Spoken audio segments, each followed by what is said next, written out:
Who is your hero? Oh boy, that's a loaded question. Obviously I would say my dad.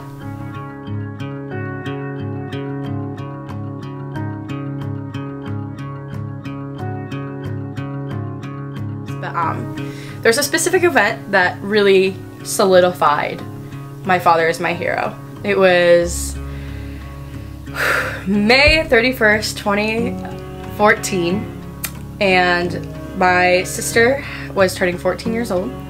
She was at her it was a birthday party for her, and she chose to go to Huntington Beach, and my mom was going to bring this group of tween girls down to the beach, and her back went out an hour before we had to leave, so my dad volunteered and took her place. Long story short, there was a girl in the lake crying out for help. It was a very windy, very wavy day, so she got caught in a rip current, and there was a handful of men that jumped into the lake to try and rescue her, and my father was one of those men.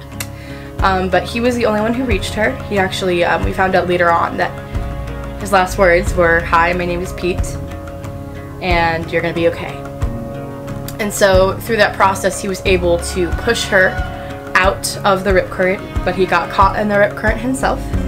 And he had, it's our theory, we don't really know this for sure, but he probably hit his head on a rock while he went under a wave and drowned.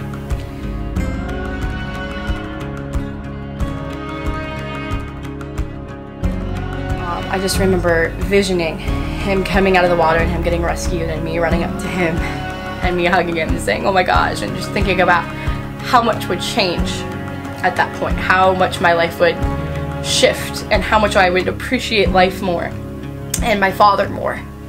But I didn't get that opportunity. My uncle, who is my dad's brother, came up to my mother, and we were sitting in our crappy van, and he said, "The water's cold but not cold enough."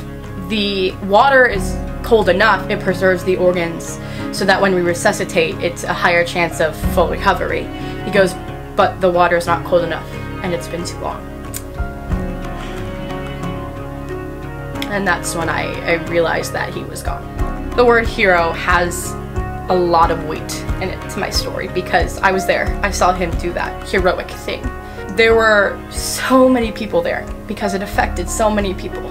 Because who does that? Who risks their own life to save somebody else's? So my dad was a very social guy. Like I said, he was very Christ-fearing, and he knew his Bible. He knew God, and he cared.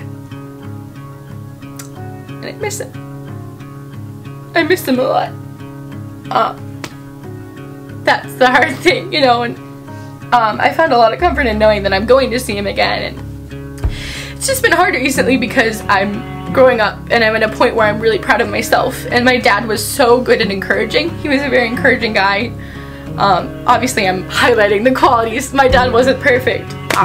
No one's perfect. My dad had many faults, but he was one of the men in this world that I have known to be truly good. He loved people. He loved people. That was something he did from the beginning, and he loved us, and he worked so hard. He was such a hard worker to provide for our family, and I know he struggled a lot with self-worth. Here's my dad, this humble social media manager, you know, and he struggled with, you know, am I significant in this world? And the way he died was just perfect because it showed how significant he was, because he was so humble about it, you know, and he was a man like I've never met, so yeah. That's my story.